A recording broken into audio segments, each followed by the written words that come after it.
Hi everyone, and welcome back to my channel. If you're new to my channel, welcome. My name is Emma.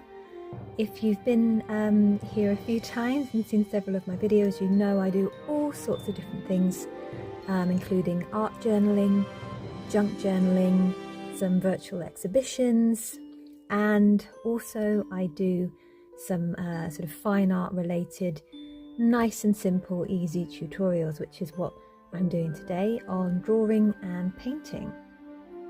So if you've seen the junk journals I've made based on Lord of the Rings, then that may have led you to this tutorial on how to do a nice quick little sketch / painting of the Shire. So this is the image that I'm going to work from.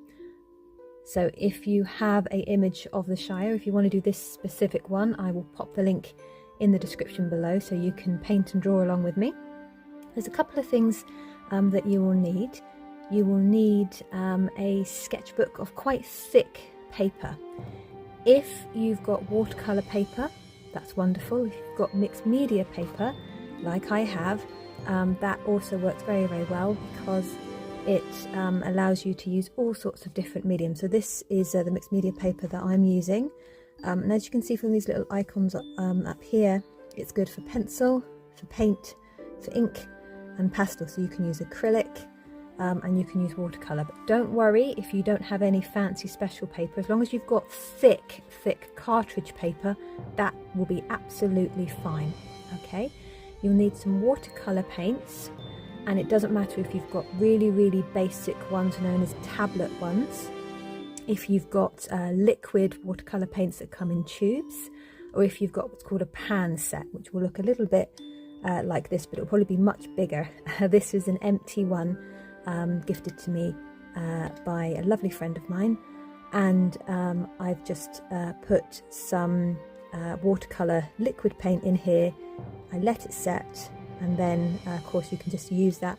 The brilliant thing about these little tiny dinky ones is you can take them around with you. You'll need a brush. Any brush will do, just relatively small-ish, but this is known as a round head brush. And you'll need a permanent marker. So usually any Sharpies will do, and a pencil. It doesn't matter what type of pencil, just any pencil will do. A little bit of water, because mainly this is going to be ink and just sort of a wash of watercolour paint. Okay, so the very first thing we're going to do is have a look at the shapes. So usually whenever I'm sort of teaching and talking about this, I always say the difference between sketching and drawing. Sketching is mapping out everything. Drawing is when you then go back into it and you start neatening and detailing everything up. So I'm going to look at these main basic lines, and then all you're going to do is you're going to do some very rough but simple shapes. So I'm not going to worry about it being specific. Obviously we need the door, so just a random circle-ish shape in there. And then we've got lots of lovely greenery around here. And then something else that can help is, whilst you're sort of trying to map out all these different shapes you can see, is to dart your gaze backwards and forwards, backwards and forwards between the bit you're looking at and the bit you're drawing. So already I can see that I need to just reshape that slightly. There's lots of shadowing in here, so I'm just going to put some lines so that I can remember where all the shadows are going to be. And you can keep working and changing this as you go along. I'm going to just put some random lines there for the little steps, scribbly lines there, little round circle for the windows and a smaller one there. And then I'm just going to look at the distance between here and here, which is about there, and then it sort of goes up on a little slant like that and then goes off to where we can't see it. Alright, and that is the basic sketch done. Alright, so it's not specific by any means. Now what I'm going to do is to go to the drawing bit. So this is where you can zoom in if you're looking at this on your phone. And I'm just going to add a little bit more detail. So this is where you start to put your detail in. So we've got some brickwork around there, so I'm just going to put another line there. I'm not going to detail too much of this because obviously we're going to be adding paint in a minute. Scribbly lines here just for all the foliage and the flowers. Okay.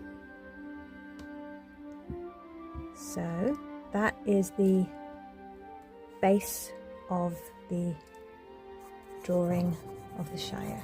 Okay, as I said, you can correct things as you go, so I've just changed this line and brought it down a little bit. So don't worry about trying to get everything in the right place, because as you continue, you're going to be adding things, taking things out, and that is absolutely normal. All right, so now what we're going to do is we're going to start adding a bit of paint. So into some water, just so your brush is wet, and this very, very light brown colour is known as yellow ochre. What I'm going to do is I'm going to put a little bit of paint here and there, and where we've added the water, it's just going to sort of spread around quite nicely. I find something that can be helpful is a stippling effect. So instead of sort of doing your sort of painting like that, try doing it like that instead. That is going to be quite effective and also helps when you're blending other colours. So if I add a darker brown in here now, and again stipple this in,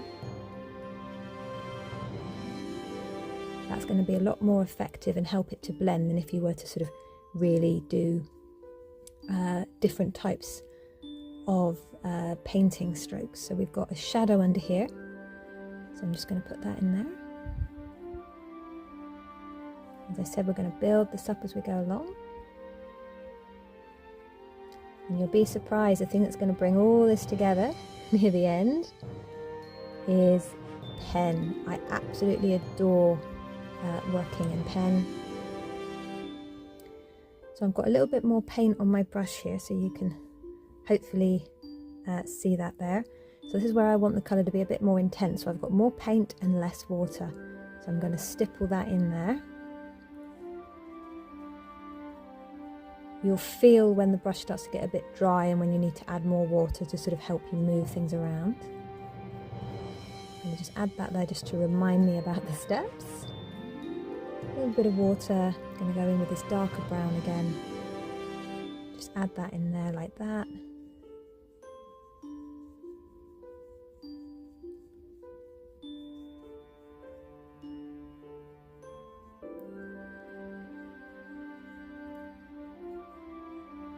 Bit more.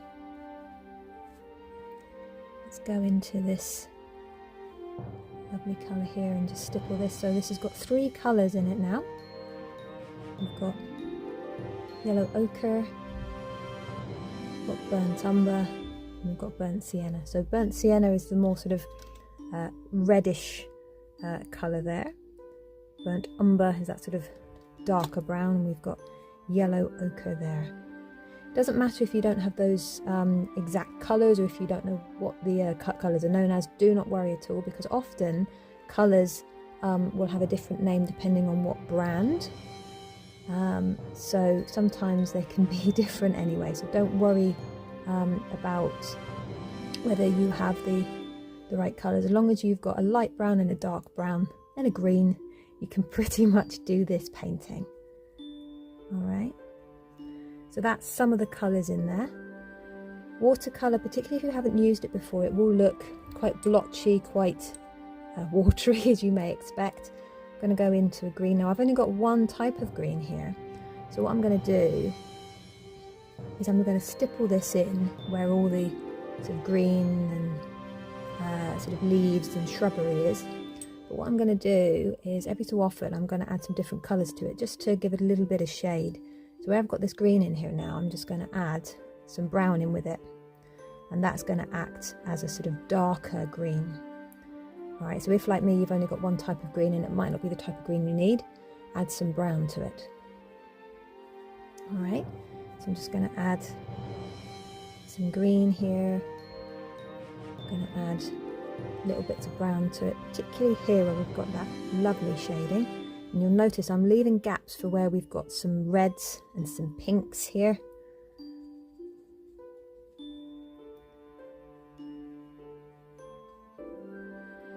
And I'm going to do the same on the other side here. And a little bit. So stipple in the paint. If you use the water, that will thin everything out, so you get a very, very pale green, or pale any colour you're using.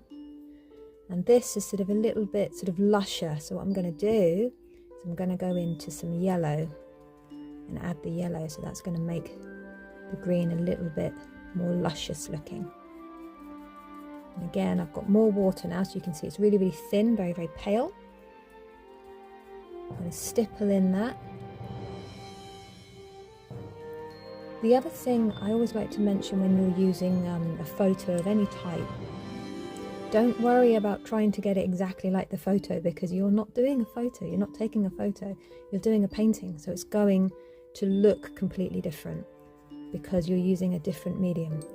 So it's a reference photo only, just for your reference, just to give you an idea on the shapes and the colours you might want to use, and then you can make it entirely your own. You can move things around, you can take things out. That's the beautiful thing about art, is you can actually, make things entirely your own, that are original to you, and create your own style of art.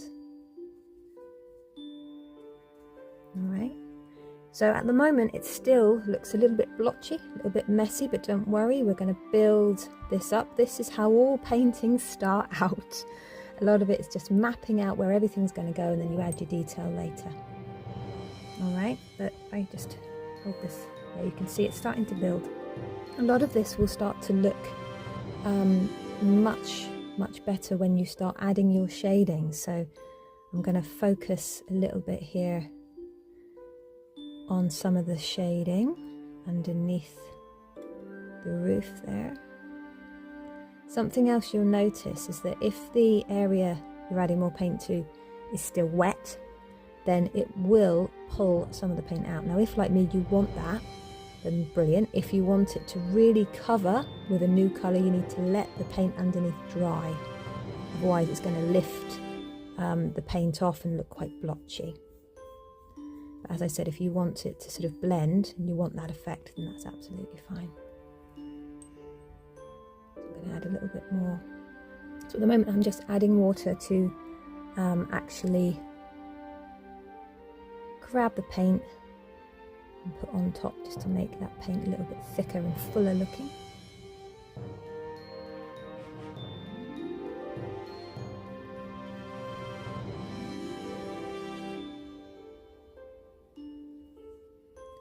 And I'm just going to cover these because we're going to go over these later. And then what I'm going to do is I'm going to go into some green, so I'm going to load up this brush a bit more. I'm going to start blotching some of this in. With watercolour paint, it will dry much paler than the colour you see. So if you want the colour to be more intense, you need to have more paint than water on your brush.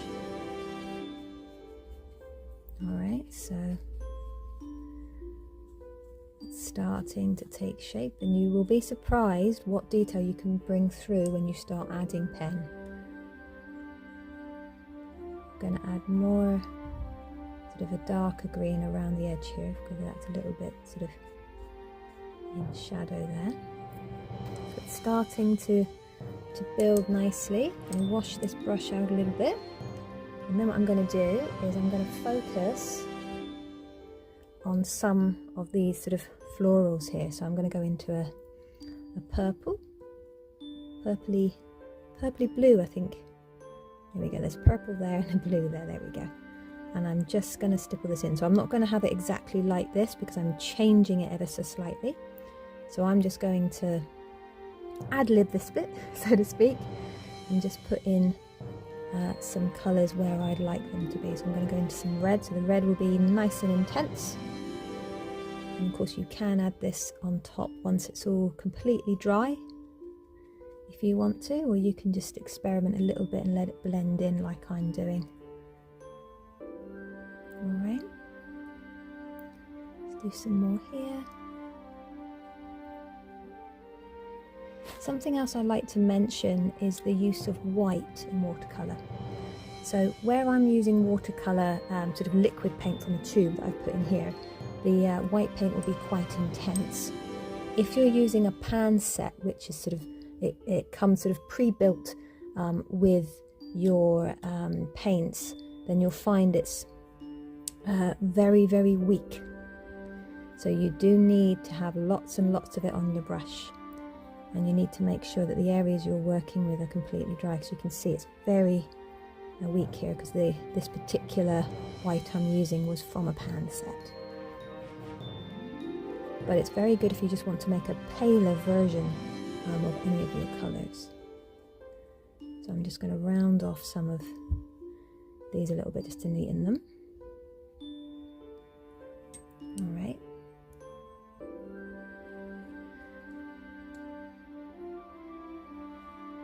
So what I'm going to do now is I'm just going to let all of that dry, and then I will come back to the camera and we will continue with this painting. And welcome back everybody. So the majority of the parts I want to actually work on are dry now. So what I'm doing is I'm just adding these darker shadow areas you can see around the door here. So I've got a lot more paint on my brush than water. I'm just basically using water just to move the paint around if my brush starts to get a little bit on the dry side.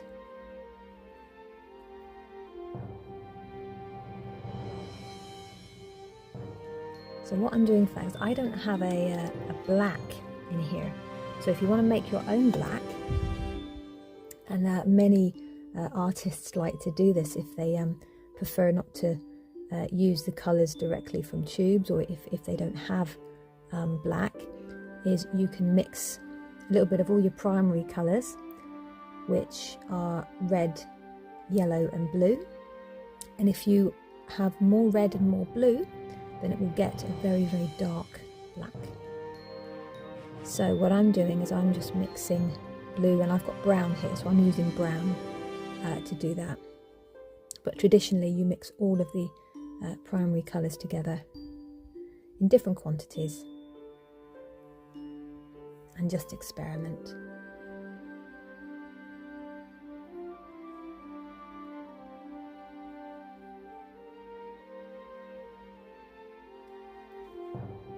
Okay, so I'm just going to add some shadow here. You can zoom in on some of the areas a bit more. And remember also when I said just now about it being a reference, so it's your own version, is you can adapt, take things out and change things if you wish to. So I'm just going to move and add some different things here. Again, this is the sort of stippling effect. And the brush I'm using is starting to sort of flay a little bit. I don't know if the camera is picking that up very well, it's probably not. But the bristles are starting to come away, so you can actually utilize that for different effects that you want to create with your brush. So I'm just sort of going around that now.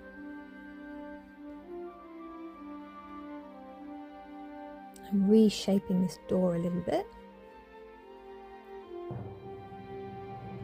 And then what I'm going to do is a little bit of water, and I'm going to go into this green. I'm going to add really, really rich darker green. So where I've got the blue that's already on my brush with some brown, it's really creating a completely different green for me now. So I'm just going to keep adding this. A little bit more green. There we go. And then a little bit of green, a little bit of brown.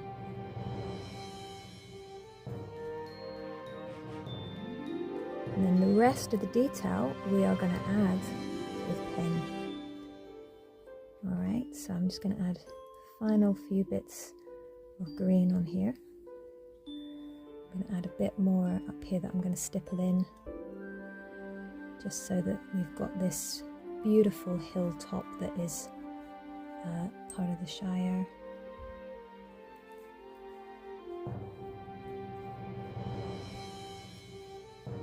There we go. Alright, so this is the painting part done. So again, I'm going to let all this dry, and then we're going to come back in a minute with pen. You'll be surprised what we can do with this. So I will see you again in a moment to continue. Okay, so we're going to add some pen here. Obviously, as I said, the main thing that you want to make sure is that everything is completely dry, because even if it's still a little bit damp, then obviously that's going to ruin your pens, so do bear that in mind. So you can see I'm just doing this sort of scratchy effect at the moment, because I want this sort of rustic effect on here.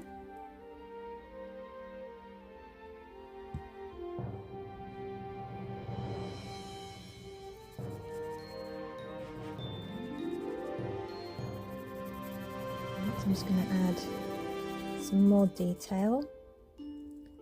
As I said before, I'm not going to do everything exactly to the reference photo because it is just a reference.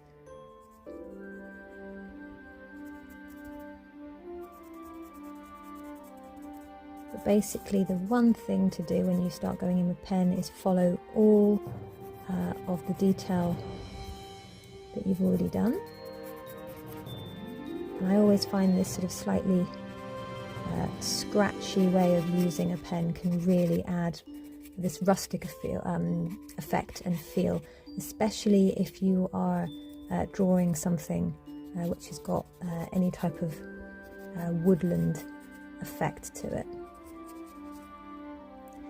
I've also got, this is an acrylic pen, but any type of marker pen will do absolutely fine. Just to add any thicker, darker areas that you want. So I'm just going to add that in like that.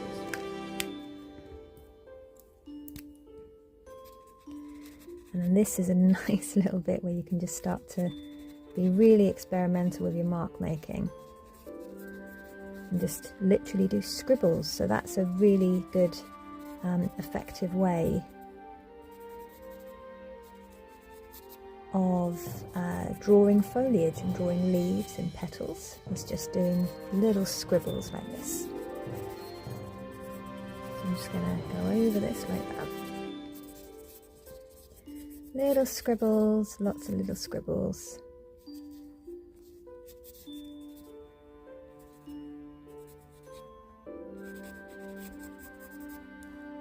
And the same on the other side. Again, I have missed out some of the pots with plants in, so I'm going to put some of these in now.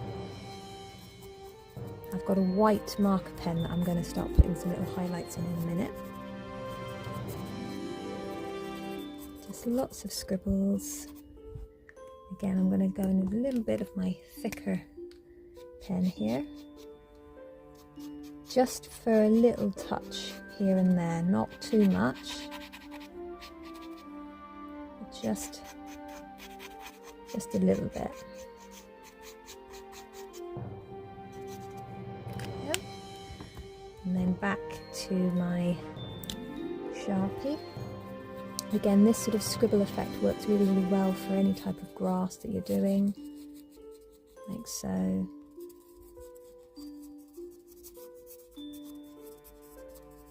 So little scribbles, little dots and dashes like that.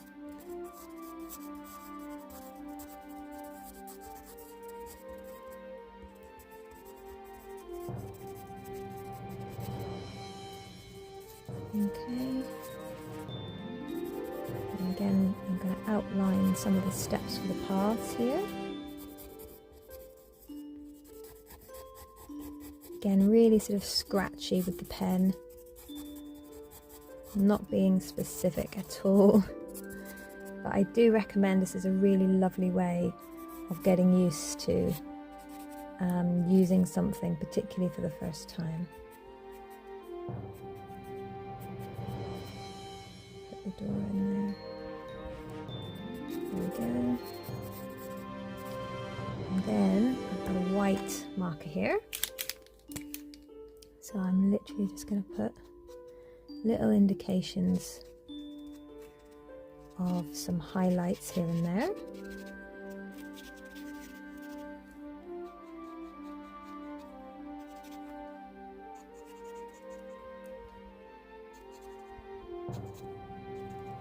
Particularly for some of these flowers.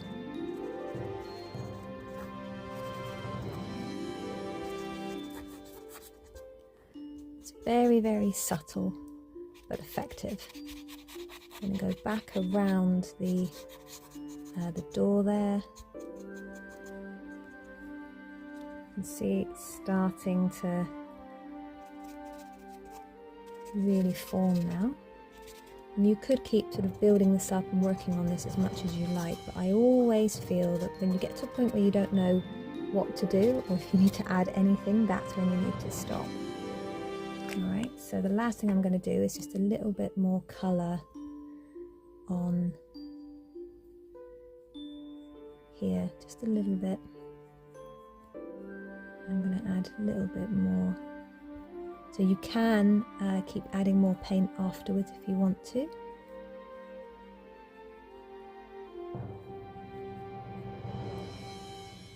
There we go. Just add a little bit of this yellow ochre up here, just for that sort of rich lushness in the grass. A little bit just here.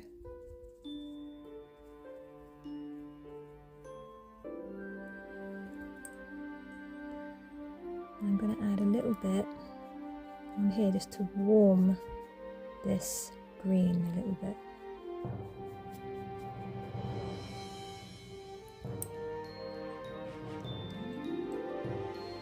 There we go.